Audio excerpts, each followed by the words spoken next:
Hey buds, welcome to another scary AF episode of the Good Buds Ghostcast. This week we are once again featuring one of my own scary stories from my younger years that actually happened. I would like to thank past me for surviving so that future me can narrate this for all of you.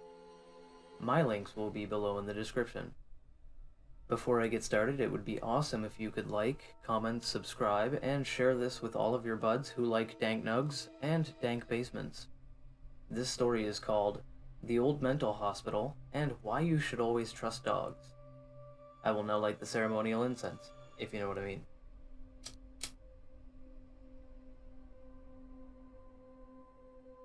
This story happened in my late teen years, after high school was over and before pretending that things change after high school started.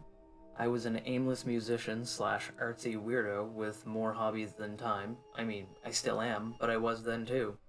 R.I.P. Mitch Hedberg, thanks for all the gems. I spent a lot of time playing D&D when I wasn't playing music, and smoking weed while I was doing both. It was through this overlap of interests that I met Dan. It's not his real name. Or maybe it is. I mean, how many Dans do you know? Dan had a fascination with all things ghosts and ghouls. He wanted to be the first person to get his hands on real proof of hauntings a la Ghost Hunters International. I had a fascination with anything weird that I could get involved with, so obviously I told him I was down to help with any investigations that he wanted to perform. It wasn't long until he was looking up all the haunted locations that he could find online. They were mostly tourist trap garbage, but there was one that he got intensely fixated on. An old mental hospital, about half an hour from the town that we lived in, and it had been abandoned in the 50s for some reason. I assume it was financial, but only some records clerk knows for sure. Apparently, this place was haunted out the ass. Ghosts shoving people, locking doors, turning on the long broken lights, voices, etc. The whole shebang. I thought it sounded too good to be that obscure, since finding it wasn't really as easy as finding all of the tourist trap garbage, but he insisted that it was because it was too scary to make into a destination, and there was nothing else around it for a few kilometers in any direction to really make it worth the money. He had some damn good arguments, so I decided I would go along with him to check it out.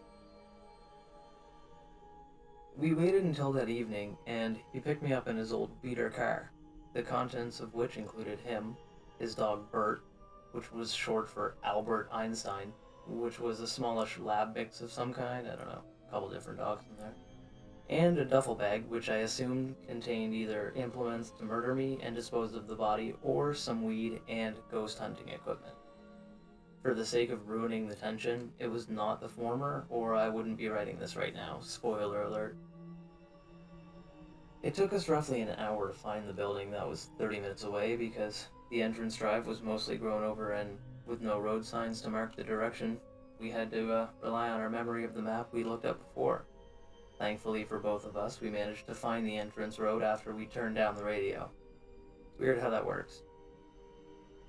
We drove for about 5 minutes, slowly down the road until the building came into sight.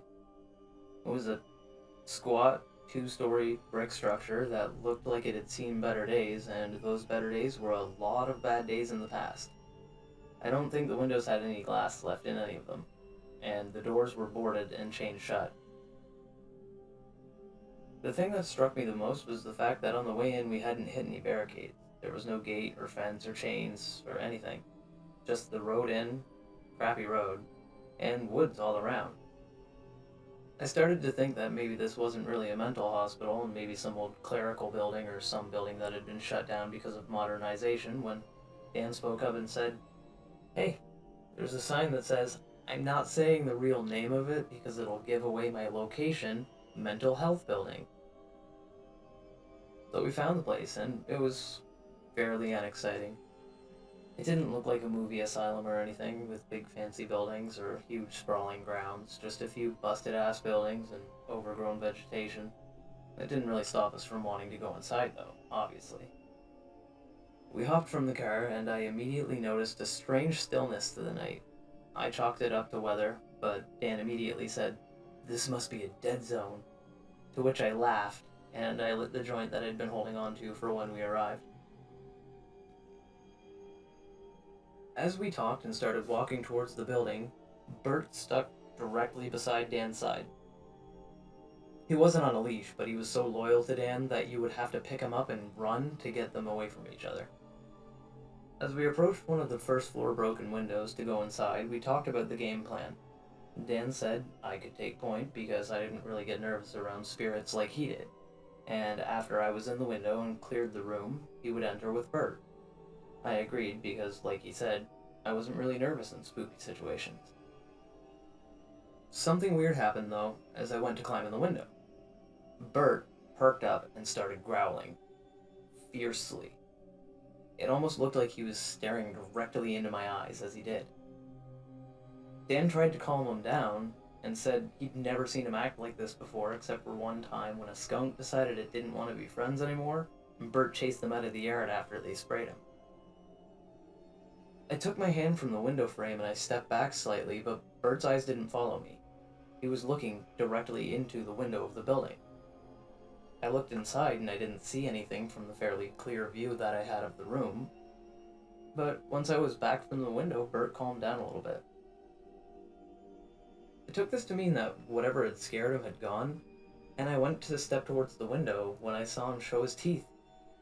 And if you know dogs, that's basically their way of saying, fuck off with what you're doing, in less words. I looked at Dan, and we both had the same thought. Abort mission. We beelined it back to the car, very quickly loaded up all of our stuff, started the car, jumped inside, and peeled out of there like we had somebody chasing us. At this point in the future, I assume we didn't, because again, I'm writing this story to you right now, and I'm not dead. But a month or two later, it got really weird.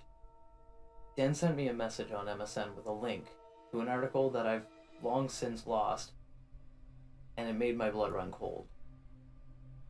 They had finally gotten the financing and permission to demolish the old buildings that were once the mental hospital we attempted to visit those months earlier.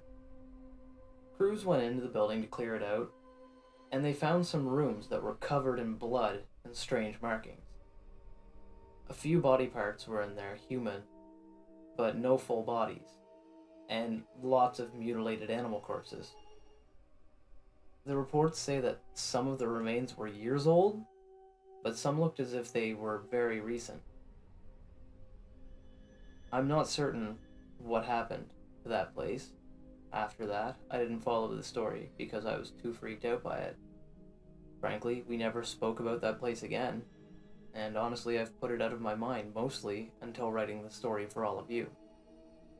I can safely say that Bert got more treats and petting than he knew how to handle. That good boy potentially saved all of our lives that night, and that is why you should always trust dogs. I'd like to thank you very much for sticking with me through that story. I hope all of you enjoyed hearing it as much as I enjoyed bringing it to you. If you did like it, I would love if you could like, comment, subscribe, and share it with all of your friends so that they can check it out as well. Make sure you check out our main podcast over at the Good Buds podcast and all of the links below in the description that will lead you to all of our other many entertainment options. This is episode 7, and I hope to make many more for all of you. Once again, thank you for being my audience. Thank you for sticking with me.